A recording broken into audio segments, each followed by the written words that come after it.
J'entre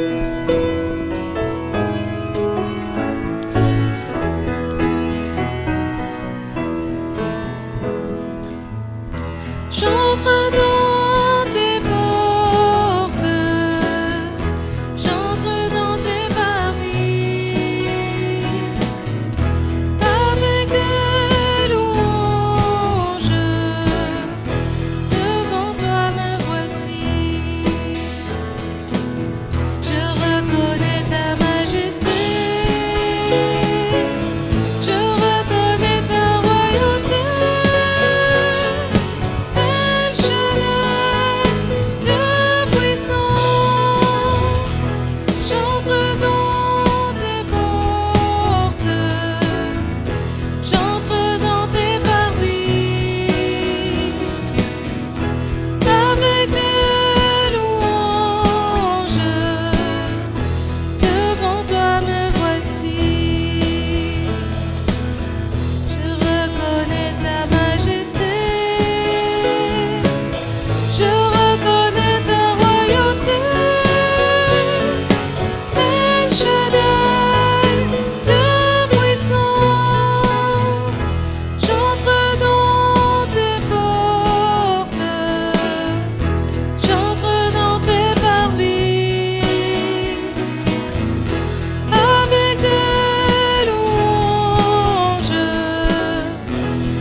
En son temps, ce que Dieu fait est parfait. En son temps, Seigneur Jésus, je te prie, montre-moi que dans ma vie, tu fais tout ce que tu dis. En son temps, en son temps, en son temps, ce que Dieu fait est parfait. En son temps, Seigneur, prends toute ma vie, qu'elle soit dès aujourd'hui pour toi une mélodie. En ton temps, en son temps, en son temps, tu réponds à ma prière. En son temps,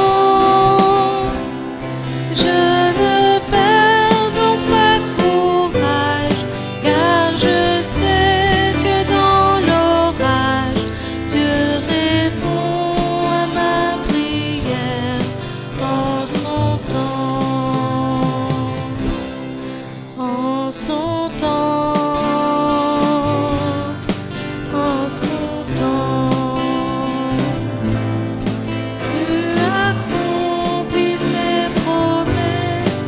En son temps, bientôt Jésus reviendra, dans ses bras il me prendra. Je sais que ce jour viendra. En son temps.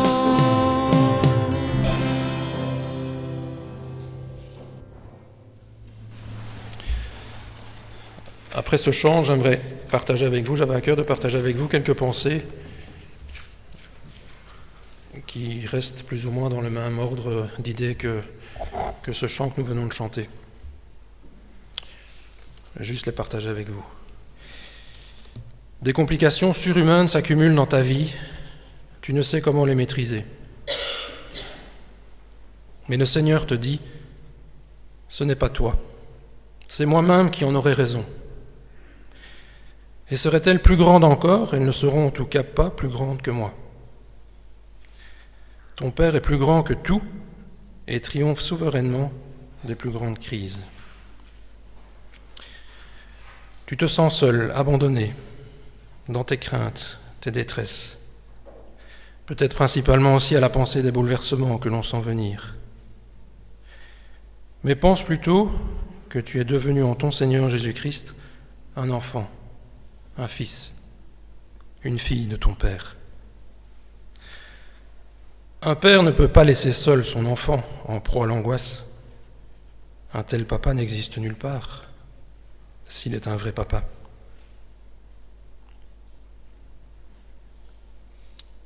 Et même s'il s'en trouvait un sur la terre, ton Père céleste ne saurait t'abandonner et te négliger. Ton cœur est meurtri, atteint par beaucoup de douleurs, d'épreuves. Place-toi simplement comme un enfant dans les bras de ton Père. Et accepte d'être beaucoup aimé par lui.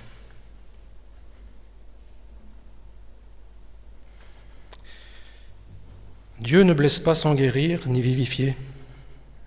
Il attend son enfant malade pour lui faire du bien.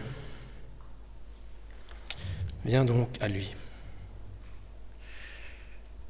Tu es dans la nuit, dans la souffrance, désemparé, sans secours. Tu n'aperçois peut-être aucune issue. Ton Père qui t'aime te voit dans le désarroi et il t'appelle. Tu es dans la nuit, je serai ta lumière. Tu souffres, je serai ta consolation. Tu te trouves démuni de toute aide, je serai ton libérateur. Tu es perplexe, je serai ton conseiller. Écoute sa voix et ton cœur retrouvera la paix. Jamais ceux qui souffrent ne sont oubliés du Père, car il lui rappelle sans cesse les souffrances de son Fils unique. Ne serait-ce qu'à cause de cela, le cœur du Père s'émeut pour eux d'un grand amour, plein de compassion.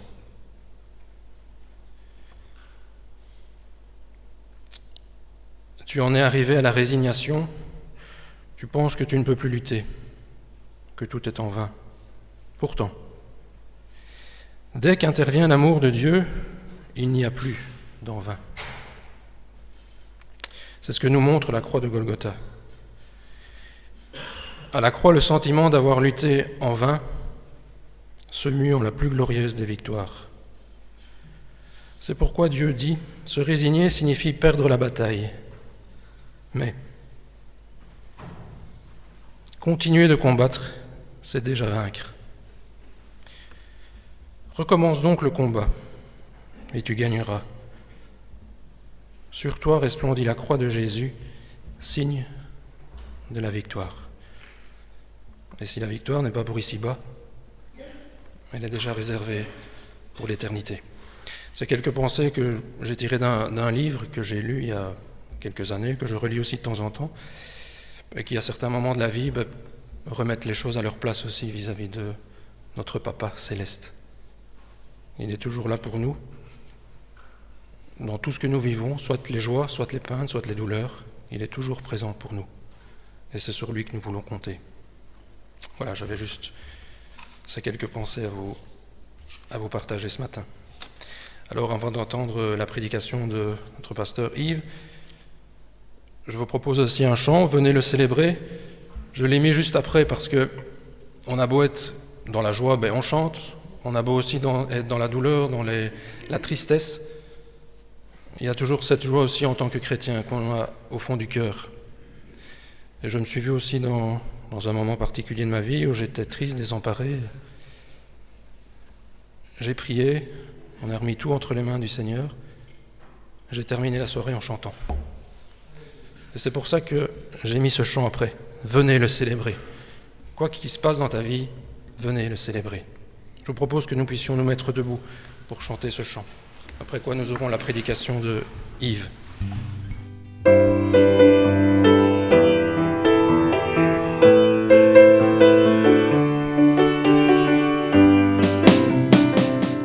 Venez le célébrer, son grand amour, venez le chanter.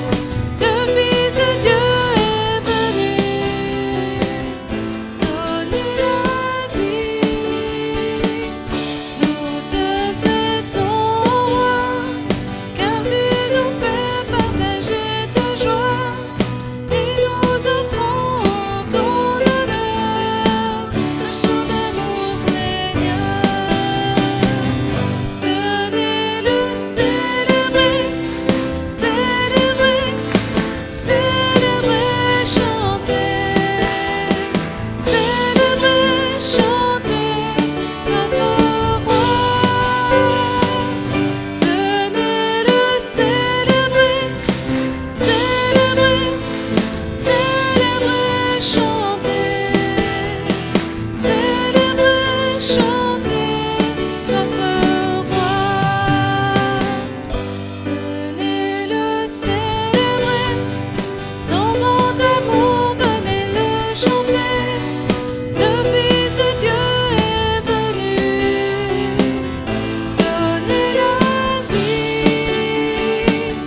Chers frères et sœurs, bonjour. C'est le Seigneur ce matin qui nous convie dans sa présence. C'est une chose que j'aime me rappeler personnellement. Dieu se fait présent à nous. Que notre cœur soit dans la joie ou que notre cœur soit éprouvé, Dieu est là. C'est souvent nous qui avons du mal à nous faire présent à lui. Il est là. Il est là et ce matin, il veut nous parler au travers de sa parole. Bienvenue à tous. Alors le titre du message ce matin est « L'Évangile compris et vécu dans l'Église ». L'Évangile compris et vécu dans l'Église. Alors l'Évangile, terme souvent qu'on emploie dans nos églises, c'est simplement la bonne nouvelle que nous annonçons, la bonne nouvelle du pardon des péchés et de la vie éternelle qui nous est offerte gratuitement en Jésus-Christ. Et c'est une bonne nouvelle qui, bien souvent, on s'imagine que ça a juste une portée individuelle. C'est moi et Dieu. Mais ce n'est pas comme ça que la Bible nous parle de l'Évangile, il y a aussi une dimension qui est collective. Il y a la question de l'Église. La compréhension que nous avons souvent de l'Évangile est superficielle. Peut-être de l'ordre intellectuel, des doctrines à comprendre, à savoir la divinité du Christ par exemple, l'expiation, la propitiation, des grands mots comme ça. Parfois on en a une compréhension juste émotionnelle, ça m'émeut, et puis quand ça ne m'émeut pas, voilà, ça reste là. Mais l'Évangile ce n'est pas que superficiel, c'est profond. C'est appelé à pénétrer la profondeur de notre cœur, de notre âme, à se traduire concrètement dans des nouvelles attitudes, des nouveaux comportements. Et c'est ce dont nous allons parler ce matin, l'Évangile compris et vécu dans l'Église. Je vous invite à me rejoindre dans l'Écriture. Nous ouvrirons ce matin notre Bible dans l'Épître aux Colossiens. Alors un court passage, Colossiens chapitre 3, et nous lirons les versets 12 à 15. Colossiens chapitre 3, versets 12 à 15. 4 versets qui sont d'une grande richesse, qui nous pousse aussi à réfléchir à la fois sur notre Église, ici à Marcinelle, et puis sur nous-mêmes en tant que chrétiens. Colossiens, chapitre 3, versets 12 à 15, et voici ce que la parole de Dieu dit. « Ainsi donc, en tant qu'être choisi par Dieu, saint et bien-aimé, revêtez-vous de sentiments de compassion, de bonté, d'humilité, de douceur, de patience. Supportez-vous les uns les autres, et si l'un de vous a une raison de se plaindre d'un autre, pardonnez-vous réciproquement, tout comme Christ vous a pardonné, pardonnez-vous aussi. Mais par-dessus tout cela, revêtez-vous de l'amour qui est le lien de la perfection. Que la paix de Christ à laquelle vous avez été appelés pour former un seul corps règne dans votre cœur et soyez reconnaissants. » De dire que les Belges sont râleurs. Bon, pas plus râleurs que les Français, mais quand même. Nous sommes des râleurs, c'est vrai. Et c'est un texte ici qui vient un petit peu nous bousculer dans notre conception des choses, dans notre comportement par rapport à ce qui se passe dans l'actualité, et puis, puisqu'il est question d'église locale, par rapport à ce qui se passe à l'église, comment nous traitons nos frères et sœurs. Je vous invite à prier. Seigneur, nous avons le privilège ce matin d'ouvrir ta parole, la Bible. Tu es ce Dieu qui veut être proche de nous. Tu es ce Dieu qui veut notre bonheur. Tu es ce Dieu qui veut te glorifier. Seigneur, nous avons entendu ta parole et nous voulons te demander que ce matin, par la puissance de ton esprit, tu puisses éclairer notre conscience, renouveler notre intelligence, nous donner une nouvelle compréhension des choses, de nous-mêmes, des autres, de ton Église, de l'Évangile. Que cette parole ne soit pas simplement stérile, mais qu'elle soit féconde, fructueuse dans notre vie. Au nom de Jésus. Amen. Voilà, juste 4 versets ce matin, 4 versets desquels j'aimerais attirer votre attention sur 3 leçons, j'oserais dire plutôt 3 enseignements. 3 enseignements très simples à comprendre. Le premier enseignement est le suivant, l'Évangile compris et vécu, c'est-à-dire si j'ai compris l'Évangile et si c'est mon désir de mettre l'Évangile en pratique, l'Évangile compris et vécu produit la paix dans l'Église. Une église qui proclame fidèlement l'Évangile n'est pas une église où on se tape dessus. C'est une église où la paix règne. Le verset 12 nous dit ceci.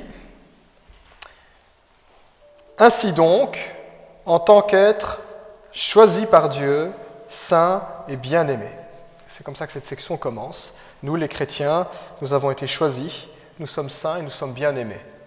Alors je ne sais pas comment chacun d'entre nous se sent ce matin, ou quelle est l'image que nous avons de nous-mêmes. Parfois on a une piètre image de soi-même en disant je suis misérable, je suis un pécheur, je n'arrive pas à faire tout le bien que j'aurais envie de faire, comme dit l'apôtre Paul. Eh bien, l'Écriture insiste sur le fait que nous avons été choisis par Dieu, notre salut, l'espérance que nous avons, le fait que chaque jour nous puissions appeler Dieu notre Père, ce n'est pas un accident, ce n'est pas un hasard, c'est un projet que Dieu avait pour chacun d'entre nous. J'oserais même dire pour toute notre communauté, pour toute l'Église au sens universel, pas simplement ici. Choisi par Dieu, saint. Saint, ça veut dire mis à part. Quand on veut offrir un cadeau à quelqu'un, eh bien on le prépare, on choisit quelque chose qu'il aime, on l'emballe, on le met à part. La Bible dit nous sommes saints, nous sommes mis à part et bien aimés, pas du tout détestés. Alors pour qui est familier de l'Ancien Testament, ce vocabulaire, choisi, saint, bien-aimé, n'est pas sans rappeler la manière dont Dieu parlait du peuple d'Israël. Parce que dans l'Ancien Testament, c'était Israël qui était le peuple choisi par Dieu.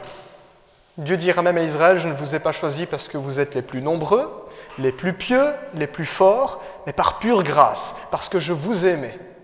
Tout le mérite en revient à Dieu, toute l'initiative revient à Dieu. L'Ancien Testament nous montre aussi qu'Israël était un peuple saint, mis à part pour Dieu et appelé à la sainteté. Par son comportement, par son attitude, il devait attirer l'attention des autres nations. Et l'Ancien Testament nous montre aussi que cet Israël, c'est Jacob le bien-aimé. Dieu dit « j'ai aimé Jacob, j'ai détesté Ésaü ». C'est une manière de dire « choisi, saint, mis à part, bien-aimé ». Et quand nous lisons ce verset 12, eh bien, nous comprenons que désormais, grâce à Jésus-Christ, nous aussi, nous entrons dans toutes ces promesses. Nous aussi, nous sommes choisis, nous aussi, nous sommes saints, nous aussi, nous sommes bien-aimés avec tout ce que cela implique comme bénédiction pour chacun d'entre nous. L'apôtre Pierre, qui était l'apôtre des Juifs, écrivit ceci dans 1 Pierre 2,9, s'adressant aux croyants, aux chrétiens, il dit « Vous êtes un peuple choisi, vous êtes une nation sainte, vous êtes un peuple racheté. » Tout ce qui était appliqué à Israël se trouve appliqué à nous les chrétiens. Le terme à retenir ici, c'est le terme peuple, nation. Voilà l'effet que produit l'Évangile. Il y a la création, la formation, le regroupement d'un peuple dont Christ est le chef. Le message de l'Évangile est donc la puissance dont Dieu se sert pour se former un peuple, l'Église. D'ailleurs, le verset 15, si vous regardez un peu plus loin, dit que nous avons été appelés à former un seul corps. Pas plusieurs corps, pas chacun de son côté, pas 2 peuples, 3 peuples ou 4 peuples, un corps. Une seule et même unité. Le verset 11 précise que juifs, non-juifs, etc., toutes ces catégories-là, plus d'importance. Un peuple, un corps. C'est ce corps, ce peuple, l'Église donc, que Jésus-Christ construit. Ce sont toutes ces personnes-là sauvées par la grâce que Jésus-Christ rassemble sous son autorité depuis son ministère terrestre et jusqu'à son retour. C'est ce que Jésus avait dit à l'apôtre Pierre, « Je bâtirai mon Église ». C'est son projet, « Je bâtirai mon Église ». Se joindre à l'Église, entrer dans ce corps, vivre ce corps en participant à l'Église locale, en se levant un peu plus tôt le dimanche matin pour venir au culte, par exemple, se joindre à l'Église, à ce peuple élu, à ce peuple saint et bien-aimé, consiste en pratique à se joindre à tous nos frères et sœurs dans la foi. Voilà, si vous regardez devant vous, sauf pour ceux qui sont au premier rang, voilà, ou à gauche ou à droite, ben vous verrez qu'il y a d'autres chrétiens aussi. On n'est pas tout seul sur terre. Et quand on se réunit, il se passe quelque chose. Nous apportons un culte à Dieu. Nous proclamons ses merveilles, les merveilles de celui qui nous a appelés des ténèbres à son admirable lumière. Se joindre à l'Église, c'est se joindre aux autres. C'est donc une réalité qui est profondément relationnelle. Avec tout ce qu'il y a d'agréable à vivre, on va chanter, on va s'encourager, on va prier ensemble. On peut faire des activités, club de jeunes, club d'ados, tous les clubs, l'école du dimanche. Il y a des choses agréables à vivre ensemble et avec tout ce qu'il y a de pénible aussi. Une très bonne illustration pour comprendre ce qu'est la vie d'église, c'est la vie de famille. Ceux qui vivent dans un foyer, vous le savez bien, on est sous le même toit. On ne peut pas mettre le lit des parents ou des enfants dehors comme ça. Eh bien, on va cheminer ensemble. Et parfois, c'est très chouette. On vit des moments forts en famille, un anniversaire, une naissance, une bonne nouvelle, par exemple. Et parfois, sous le même toit, on vit des moments vraiment difficiles. Mais on avance ensemble. Les liens restent très forts, Mais il y a des bons moments et des moments plus difficiles à traverser. C'est le cas de l'Église. C'est une réalité qui est profondément relationnelle, d'où cet appel à la paix que l'on retrouve au verset 15, que la paix de Christ, à laquelle vous avez été appelés pour former un seul corps, règne dans votre cœur. Dans notre passage, il n'est pas ici question de la paix intérieure, la paix que je peux ressentir dans mon cœur, que Dieu me donne lorsqu'il a pardonné mes péchés, mais il est question de la paix dans mes rapports avec les autres, dans la communauté. Il s'agit de la paix au sens où nous l'utilisons quand nous voulons décrire les rapports entre les États. La Belgique et la France sont en paix, même s'ils sont tous les deux râleurs. La Russie et l'Ukraine ne sont pas en paix, ils sont en guerre. C'est dans ce sens-là que la Bible nous dit que la paix de Christ, à laquelle vous avez été appelés pour former un seul corps, règne dans votre cœur. La paix dans les relations, la paix entre les chrétiens. Vivre l'Église est une question de paix. Et ça ne devrait pas nous surprendre, parce que l'Écriture appelle l'Évangile aussi l'Évangile de la paix.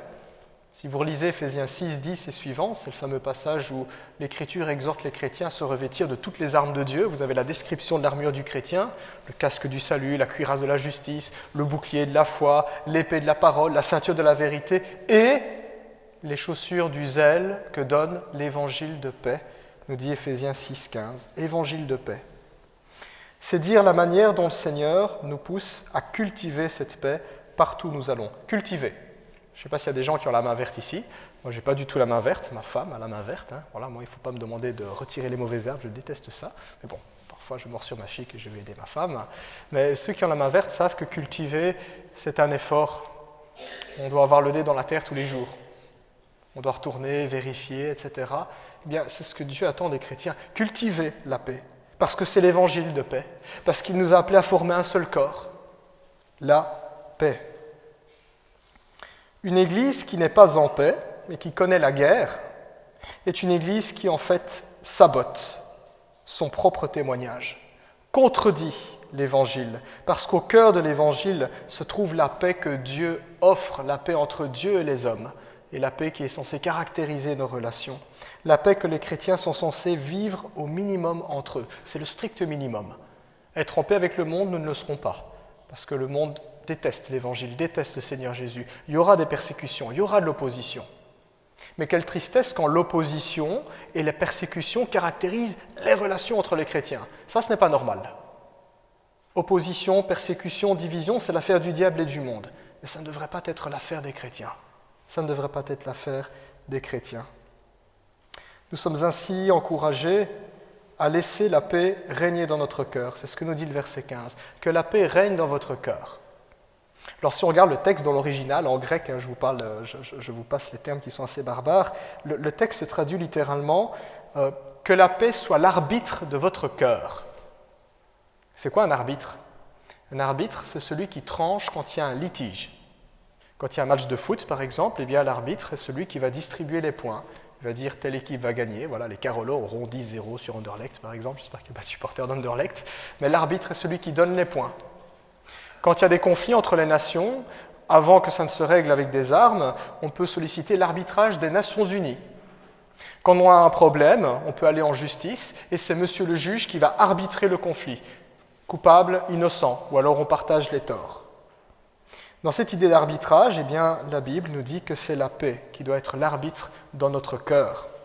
C'est une manière de dire que la préservation de la paix dans l'Église, la préservation de la paix entre les chrétiens est le facteur déterminant pour trancher nos différends, pour déterminer la manière dont nous allons procéder, et même pour examiner tous les sentiments de notre cœur. Tous les sentiments doivent passer au crible de cet arbitrage-là, sachant qu'il y a des sentiments qui vont nous conduire à préserver la paix, et il y a des sentiments qui vont nous conduire, au contraire, à troubler la paix. La préservation de la paix comme l'arbitre dans notre cœur, l'arbitre dans l'Église. La Bible attire donc ici attire donc notre attention sur le fait que nous pouvons difficilement porter le beau nom de chrétien si nous ne recherchons pas la paix. Jésus le dit autrement dans le Sermon sur la montagne, c'est dans les Béatitudes, Matthieu 5, 9, Jésus dit « Heureux les artisans de paix, car ils seront appelés fils de Dieu ». C'est vraiment interpellant juste cette phrase de Jésus, parce qu'il met vraiment en parallèle le fait d'apporter la paix autour de soi et la qualité d'enfant de Dieu. Le fait de pouvoir dire « je peux appeler Dieu mon Père, notre Père ». C'est directement lié avec cette question-là. Si c'est la vérité, si Dieu est mon Père, si je suis un enfant de Dieu, si je mérite ce qualificatif en quelque sorte, plutôt cette grâce d'être appelé fils de Dieu, ça doit se traduire dans ma vie par le fait que je suis un artisan de paix. Retenons donc pour ce premier point que l'Évangile, lorsque nous le comprenons vraiment et lorsque nous cherchons à le mettre en pratique, je ne dis pas que c'est toujours facile, nous restons pécheurs, mais lorsque nous comprenons l'Évangile et que notre désir est de dire « je veux vivre cette réalité, je veux aller dans ce sens-là », nous amène à œuvrer à la paix dans nos relations. Et ça commence dans l'Église. Tout ce qui divise n'est pas l'Évangile. Premier point, l'Évangile compris et vécu produit la paix dans l'Église. Deuxième leçon, deuxième enseignement, deuxième point pour ce matin, l'Évangile compris et vécu fait naître une bonne attitude dans notre cœur. Comme je le disais tout à l'heure en introduction, l'Évangile n'est pas quelque chose de superficiel. Il pénètre en profondeur, dans les secrets de notre cœur, dans les profondeurs de notre âme. L'Évangile compris et vécu fait naître une bonne attitude de cœur. Regardons le verset 12. Verset 12 nous dit « Revêtez-vous de sentiments de compassion, de bonté, d'humilité, de douceur, de patience. » La Bible dit « revêtez-vous ». Il y a l'idée de mettre un manteau, un pull, une chemise, une robe ou que sais-je. C'est un appel à nous mettre sur notre 31. Et revêtez-vous de sentiments ici. Il n'est pas question encore des relations avec les autres, il est question de ce qui se passe dans notre cœur, de ce qui bouillonne parfois. Parfois, il y a beaucoup de joie qui bouillonne et on a envie de crier tellement qu'on est content. Parfois, il y a beaucoup de colère qui bouillonne et on a envie de crier, mais pour nous vider en quelque sorte. L'Écriture nous dit, revêtez-vous de sentiments, de compassion, de bonté, d'humilité, de douceur, de patience. C'est une manière de dire, choisissez la bonne tenue pour votre cœur. Parce que ce qui se passe à l'intérieurement, ça va rejaillir extérieurement d'une manière ou d'une autre. 5 vertus sont citées dans notre passage.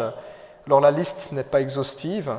Si vous lisez le Nouveau Testament, vous verrez bien d'autres vertus qui sont citées, qui parfois sont combinées les unes aux autres. Le but du texte ici n'est pas de nous dire qu'il n'y a que cette vertu-là, mais de nous dire, regardez ce qui se passe au fond de vous. La véritable obéissance à Dieu est d'abord une affaire de cœur. Voilà ce que nous pouvons voir qui se dégage de ce passage, puisqu'on parle de l'intériorité. L'obéissance à Dieu est d'abord une affaire de cœur. Quand j'obéis à Dieu, ça vient d'abord de l'intérieur, et ça se manifeste ensuite par des comportements extérieurs. Et le verset 14 va même beaucoup plus loin que les 5 vertus qui ont juste été citées au verset 12, et même que toutes les autres vertus qui apparaissent dans la Bible. Le verset 14 dit ceci, « Par-dessus tout cela », donc par-dessus tout ce qui était cité précédemment, « Revêtez-vous », il y a encore l'idée de s'habiller, de mettre quelque chose sur notre cœur, « Revêtez-vous de l'amour », qui est le lien de la perfection. L'amour ici n'est pas considéré comme une vertu parmi tant d'autres, mais il s'agit de la vertu par excellence. C'est cette vertu-là qui va lier toutes les autres, qui va leur donner leur consistance, leur cohérence, leur force et leur pertinence. C'est un petit peu comme quand on met une ceinture, quand on s'habille. Quand la tenue n'est pas ajustée, quand le pantalon est trop large, si je n'ai pas de ceinture, ça tombe. On n'a pas l'air intelligent après. La ceinture est ce qui va lier le tout. Et l'Écriture dit l'amour est le lien de la perfection. Toutes ces vertus qui ont été citées là, la Bible dit c'est bien, c'est nécessaire. Les chrétiens sont appelés à les cultiver. Mais c'est l'amour qui va unifier tout cela. C'est l'amour qui va inspirer tout cela, qui va rendre cela possible. Autrement dit, il n'est pas possible d'habiller, de revêtir notre cœur, notre âme, de compassion, de bonté, d'humilité, de douceur, de patience, s'il n'y a pas d'amour. L'amour est même désigné comme étant la voie par excellence. 1 Corinthiens chapitre 12, versets 31 et suivants. L'apôtre Paul explique l'importance des dons spirituels. On insiste beaucoup, on entend prophétie, miracles, délivrance, etc. Mais il termine en disant sur les dons spirituels, je vais vous montrer la voie par excellence, et on entre dans 1 Corinthiens 13. Si je n'ai pas l'amour, je pourrais déplacer des montagnes, je pourrais donner tous mes biens aux pauvres, je pourrais être immolé par le feu. Paul dit, si je n'ai pas l'amour, je ne suis rien. Jésus, en pleine discussion avec les docteurs de la loi, leur a montré que l'amour est le plus grand commandement. Tu aimeras le Seigneur ton Dieu de toute ta force, de toute ton âme, de toute ta pensée, ton prochain comme toi-même. L'apôtre Paul dit que l'amour est l'accomplissement de la loi, Romains 13,10. Il clôture sa section en disant « L'amour ne fait pas de mal aux autres, l'amour est l'accomplissement de la loi ». C'est logique, hein, tu ne tueras point, tu ne voleras point, tu ne mentiras point, tu ne commettras point d'adultère. Si j'aime quelqu'un, je ne ferai pas tout ça. Si cette disposition intérieure est là, je ne le ferai pas extérieurement. L'apôtre Paul désigne même que la première des saveurs du fruit de l'esprit, c'est l'amour. Et il exhorte les chrétiens à ne rien devoir aux autres, si ce n'est de s'aimer. Romains chapitre 10, verset 8. Ne devez rien à qui que ce soit si ce n'est de vous aimer les uns les autres. Autrement dit, à partir du moment où je deviens chrétien, je n'ai plus de dette par rapport à Dieu. La dette de mon péché était payée, mais j'ai une dette infinie et éternelle à l'égard des autres. Et cette dette, c'est de les aimer. Pourquoi ? Parce que j'ai reçu un amour éternel et infini dans mon cœur, en Jésus. Puisqu'obéir à Dieu est d'abord une affaire de cœur, nos motivations sont tout aussi importantes, et même davantage que nos actes et nos paroles. J'insiste, nos motivations, c'est-à-dire la raison pour laquelle je vais tenir un tel langage, la raison pour laquelle je décide de faire telle ou telle chose, ou la raison pour laquelle je décide de ne pas faire telle ou telle chose, la motivation est tout aussi importante que les actes et les paroles.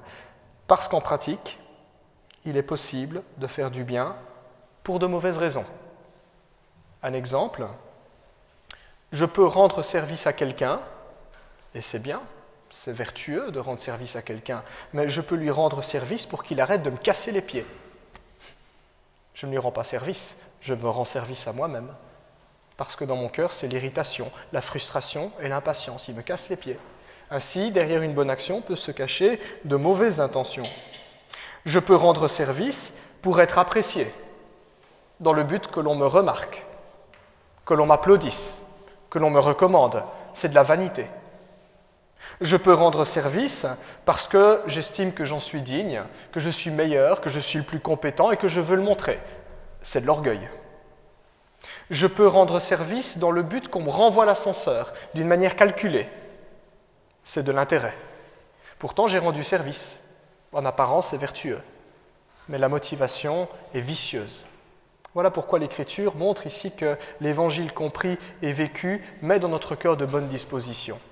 Parce que l'homme regarde ce qui frappe les yeux, mais l'Éternel regarde au fond de notre cœur. Et on ne trompe pas le Seigneur. On ne trompe pas le Seigneur. Toutes ces mauvaises attitudes ont ceci en commun, elles sont profondément égoïstes. Elles ne reflètent pas l'Évangile. Et ce sont des attitudes que nous pouvons vivre à la maison. Je vais faire le lave-vaisselle parce que sinon papa et maman vont m'engueuler. On sait bien que le lave-vaisselle est fait, mais ce serait mieux de le faire volontairement en disant je le fais parce que j'aime papa et maman, parce que je les respecte. Je n'ai pris juste l'exemple de la vaisselle. Voilà, il y en a d'autres. Mais ces mauvaises attitudes peuvent se voir aussi au travail. Parfois, on a un collègue comme ça qui fait son travail à contre-cœur. Et ce sont des attitudes que l'on peut retrouver aussi dans l'Église et entre les chrétiens. Je daigne faire des bonnes choses en apparence, mais pas pour les bonnes raisons. Ces attitudes polluent nos actions. Elles déplaisent au Seigneur, car il s'agit de se donner extérieurement une apparence qui ne reflète pas les dispositions de notre cœur. C'est de l'hypocrisie. C'est du mensonge, c'est mal. Voilà pourquoi celui qui veut obéir à Dieu, celui qui comprend l'Évangile, qui veut le mettre en pratique, qui veut se rendre utile, fait bien. C'est une bonne chose de vouloir se rendre utile et de faire le bien, mais ce n'est pas suffisant. Encore faut-il d'abord soigner notre cœur. Ça, c'est nécessaire. Qui veut se rendre utile fait bien, qui veut soigner son cœur fait mieux. Dans un texte magistral de l'Écriture, le chapitre 2 de Philippiens, le verset 5 nous dit ceci, « Ayez en vous les sentiments, ou ayez en vous les dispositions, les motivations qui étaient en Jésus-Christ. » Certaines versions traduisent en français que votre attitude, sous-entendu que votre attitude de cœur, votre attitude intérieure, soit identique à celle de Jésus-Christ. Et la suite du passage nous dit que lui, qui pourtant était Dieu, il n'a pas vu sa divinité comme quelque chose, comme un butin à préserver, mais l'Écriture nous dit qu'il s'est dépouillé, il a pris la forme humaine, la forme d'un serviteur, et il a été jusqu'à la croix, nous dit la Bible, et c'est la raison pour laquelle il était élevé, exalté, glorifié. Le texte nous montre que la véritable noblesse et la véritable grandeur passent par ce chemin, passent par cette disposition. Alors sans nous attarder sur chacune des 5 vertus qui ont été citées au verset 12, nous pouvons voir dans les évangiles que chacune d'entre elles se retrouve parfaitement incarnée en Jésus-Christ. Ce sont même des facettes du fruit de l'esprit. La compassion. Quand on voit Jésus-Christ devant les foules, la Bible nous dit que Jésus était ému de compassion parce que les foules ressemblaient à des brebis qui n'ont pas de berger. Le Christ est l'exemple suprême de bonté. Oui, il va jusqu'à l'altruisme suprême, il va jusqu'à donner sa vie pour nous. L'humilité, la douceur. Je repense à ce passage où Jésus dit « Venez à moi, vous qui êtes fatigués et chargés, recevez mes instructions et dites car je suis doux et humble de cœur. » Le Christ est un exemple de patience. Aurions-nous eu sa patience vis-à-vis des 12 disciples? Ainsi, si nous laissons Jésus régner sur notre cœur, et c'est ça le secret, quand on se pose la question, mais comment je peux apprendre à cultiver des bonnes attitudes dans mon cœur? Est-ce que je dois me concentrer, puis pouf, d'un claquement de doigts, ça apparaît? Est-ce qu'il y a des choses à faire? La clé, c'est laisser régner Jésus. Si nous laissons Jésus régner sur notre cœur, si nous nous soumettons à lui, si nous lui faisons confiance, si nous reconnaissons nos propres limites pour nous reposer sur sa grâce, ces vertus se développeront en nous. L'arbre portera et se reconnaîtra à son fruit, et ce fruit, c'est le fruit de l'esprit, un caractère nouveau, un cœur nouveau. C'est donc le deuxième enseignement qu'on peut tirer de ce texte. L'évangile compris et vécu fait naître de bonnes dispositions dans notre cœur. Le dernier point est le suivant, et il est assez logique. L'évangile compris et vécu produit un comportement extérieur vertueux. C'est logique. S'il se passe quelque chose intérieurement, ça se manifeste extérieurement aussi. Et c'est ce que nous dit le verset 13. Relisons-le. Supportez-vous les uns les autres, et si l'un de vous a raison de se plaindre d'un autre, pardonnez-vous réciproquement, tout comme Christ vous a pardonné, pardonnez-vous aussi. Quelqu'un m'a dit, voilà le secret du mariage réussi. Supportez-vous les uns les autres, pardonnez-vous les uns les autres. Tel est aussi le succès pour une famille, pour une église, pour les chrétiens. L'évangile compris et vécu me pousse à supporter les autres, me pousse à les pardonner. Ayant ainsi parlé des dispositions intérieures du cœur, voici qu'à présent la Bible s'intéresse à nos comportements extérieurs. On se supporte et on se pardonne comme Jésus le fait pour nous.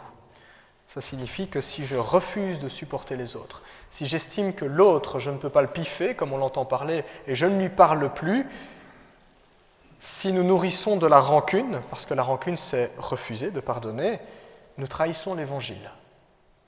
Nous sommes en droit de poser la question, ai-je compris quelque chose de l'Évangile? Suis-je disposé à le mettre en pratique? Alors il n'est plus seulement question ici d'avoir les mêmes sentiments que Jésus, comme on l'a vu au point précédent, mais de passer à l'étape suivante, avoir le même comportement que lui. Avoir le même comportement que lui. Et assez curieusement, ce n'est pas le point le plus difficile. Se comporter comme Jésus, ce n'est pas compliqué. Ce qui est compliqué, c'est d'avoir les mêmes dispositions que lui. Parce que quand les dispositions sont là dans notre cœur, il s'agit tout simplement de donner libre cours à ce que le Seigneur a mis en nous. Ça se fait naturellement.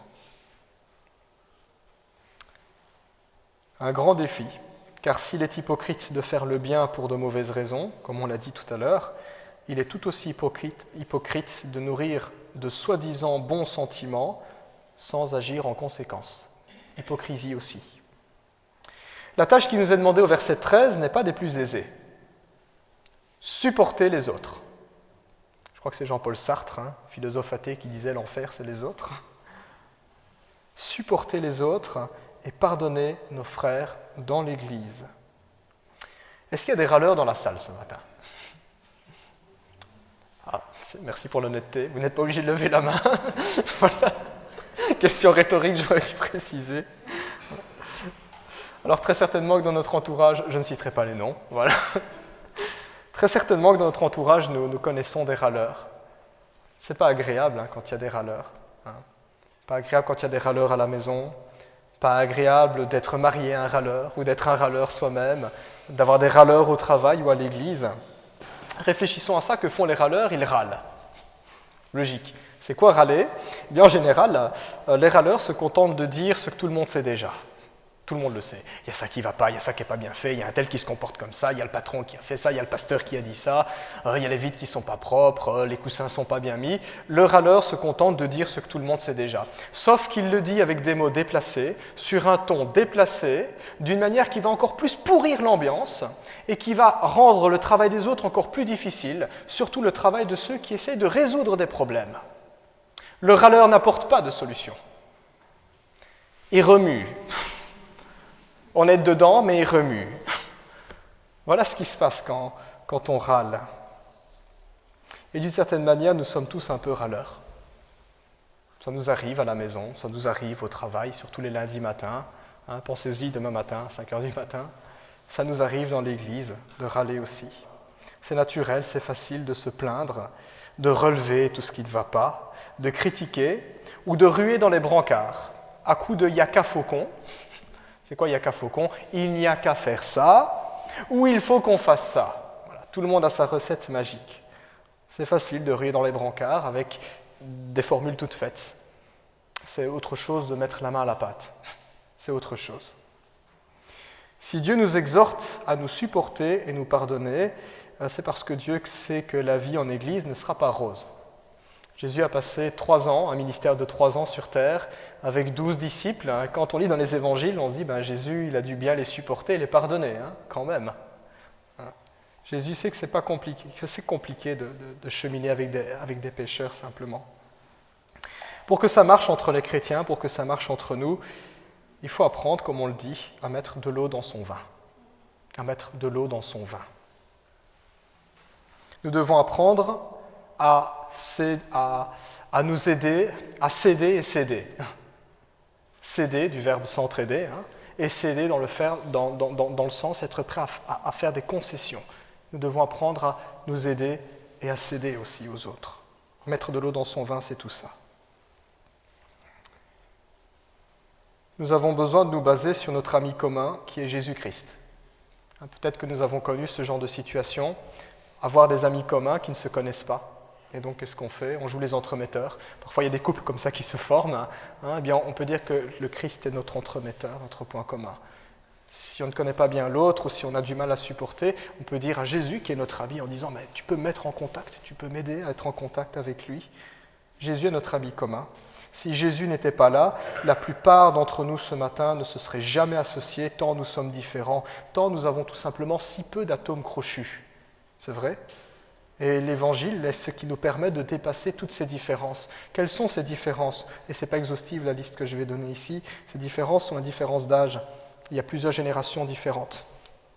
Chaque génération a sa manière de voir le monde, l'existence, de vivre le culte, par exemple, de prier, de concevoir l'éducation, le rôle de chacun dans la société, le sexe, les hommes, les femmes, le rang social. Oui, certains sont plus riches, certains sont plus pauvres, certains ont plus de pouvoir dans la société, certains en ont moins. Le niveau d'éducation, il y a les universitaires et les ouvriers. Les valeurs sont différentes en fonction de notre arrière-plan familial. La culture est différente des Africains, des Européens, des Asiatiques, des Hispaniques. L'expérience est différente, notre manière de faire les choses ou de travailler, etc. Voilà autant de domaines où les différents et la critique vont bon train. Parce qu'on ne comprend pas toujours la culture de l'autre, l'histoire de l'autre, l'éducation de l'autre, le point de vue de l'autre. Il est important de nous rappeler que le peuple de Dieu ne peut pas avancer avec ceux qui critiquent et qui se plaignent.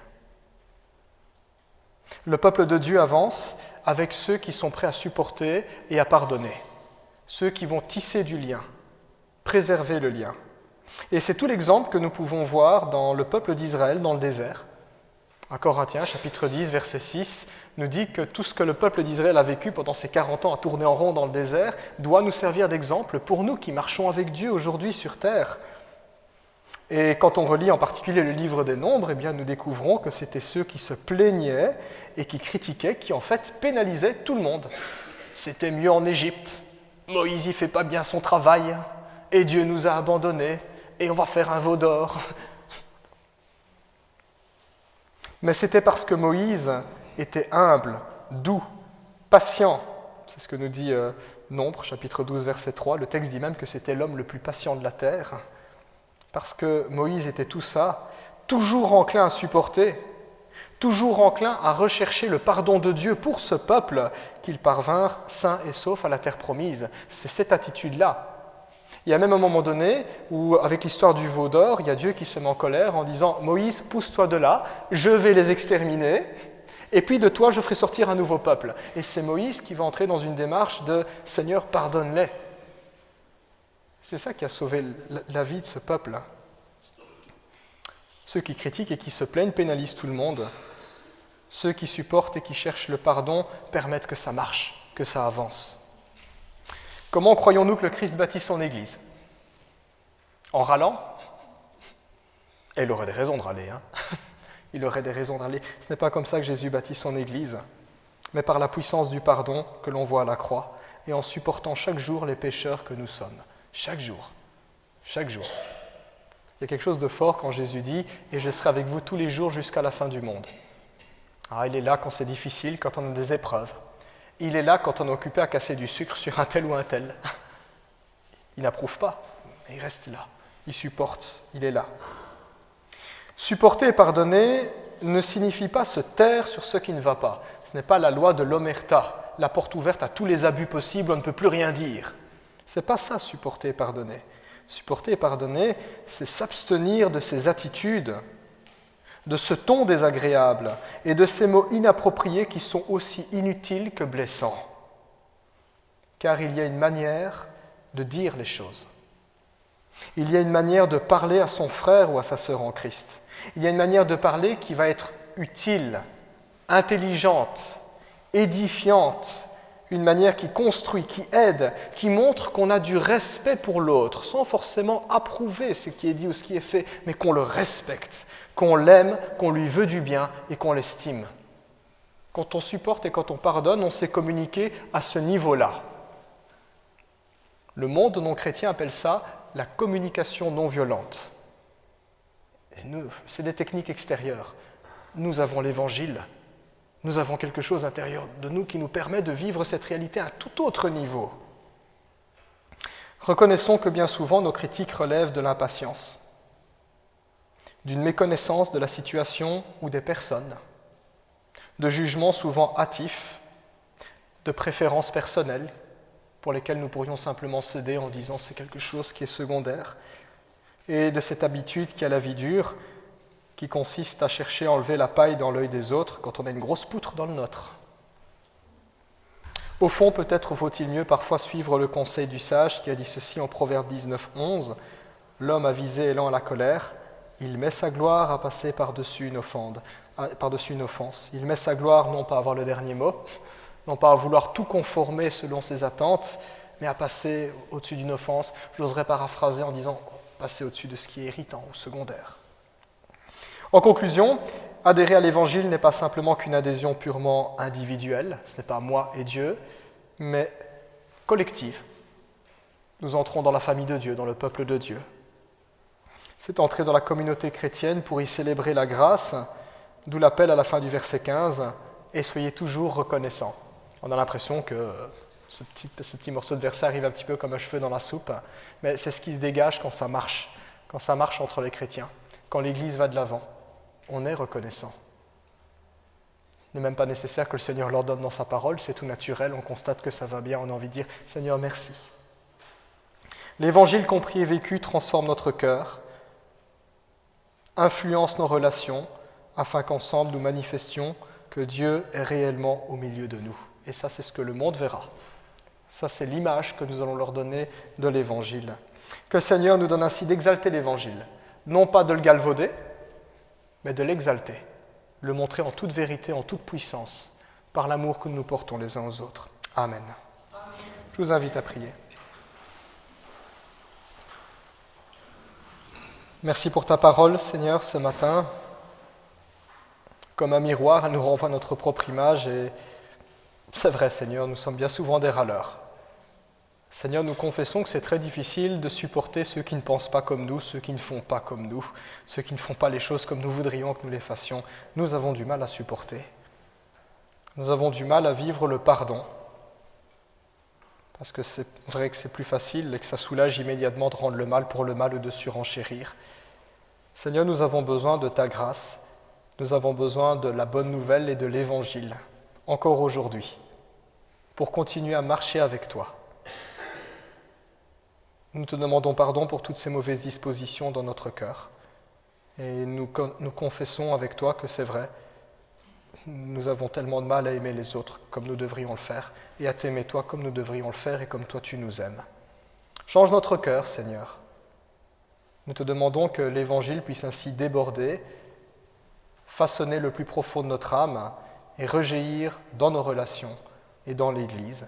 Nous voulons être des témoins cohérents, pas des témoins hypocrites, mais des témoins intègres et vrais. Merci parce qu'il y a une grande bénédiction, Seigneur, à obéir à ta parole. Et nous voulons prendre par la foi cette bénédiction en marchant dans tes sentiers.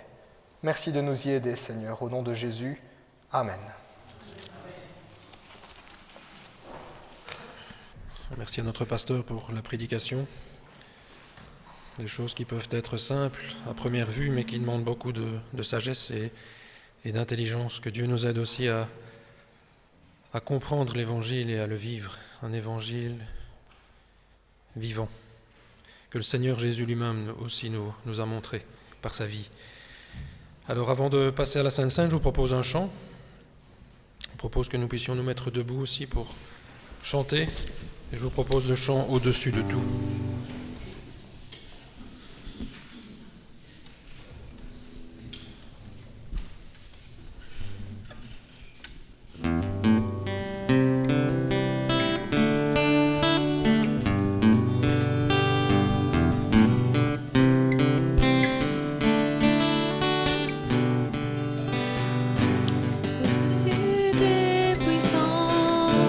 Au-dessus des rois, au-dessus de la nature et de la création, au-dessus de tous les plans des hommes sages,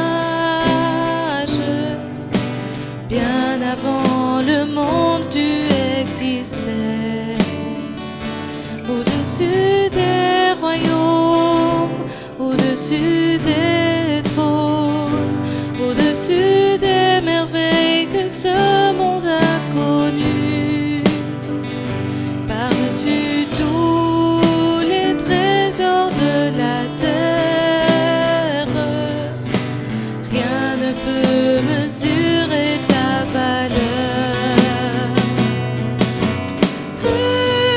Crucifié, seul abandonné, tu as souffert, méprisé, rejeté, telle une rose foulée sous nos pieds. Tu m'as sauvé, tu m'as aimé, par-dessus tout. Crucifié, seul abandonné, tu as souffert, méprisé, rejeté, telle une rose foulée sous nos pieds. Tu m'as sauvé, tu m'as aimé, par-dessus tout.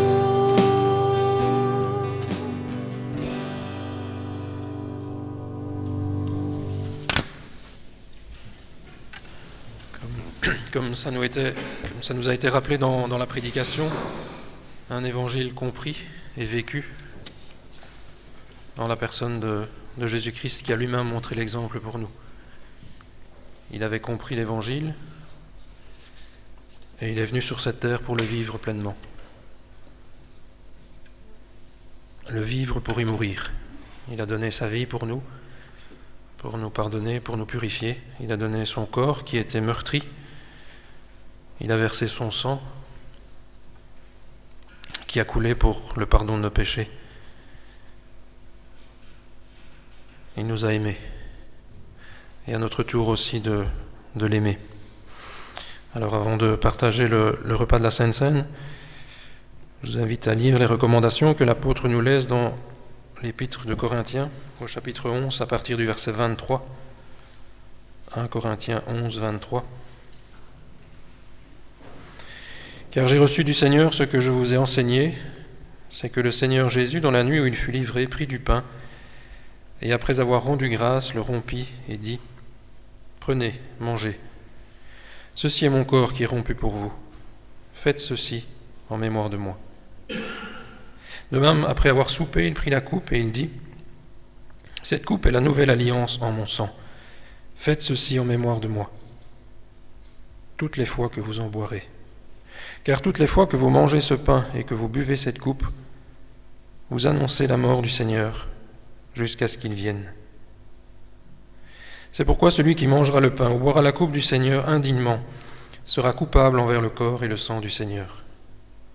Que chacun donc s'éprouve soi-même, et qu'ainsi il mange du pain et boive de la coupe, car celui qui mange et boit sans discerner le corps du Seigneur mange et boit un jugement contre lui-même. » Je propose peut-être avoir un temps de recueillement avant de prendre ce repas, le pain et le vin, quelques secondes, seul avec le Seigneur dans notre cœur.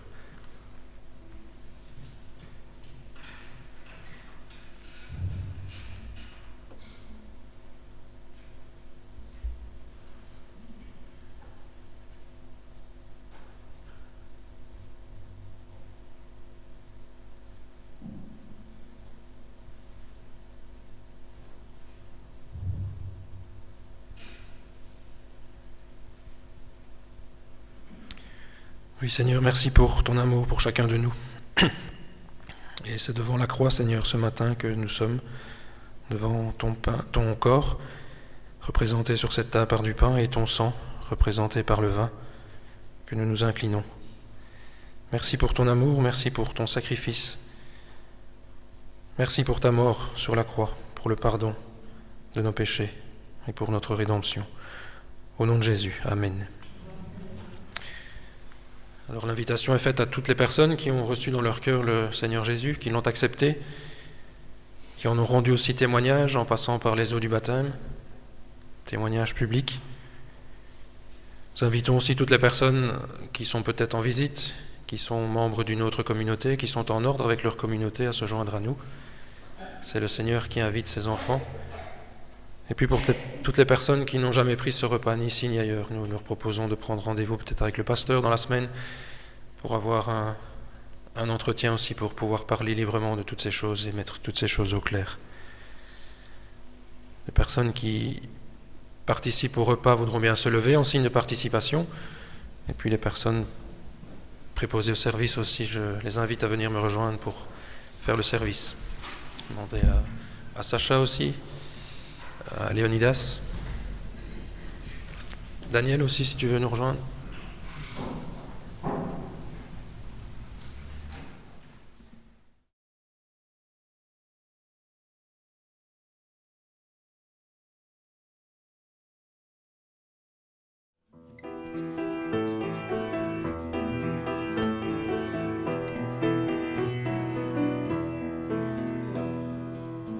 Grande et merveilleuse sont toutes tes œuvres, ô Seigneur notre Dieu tout-puissant.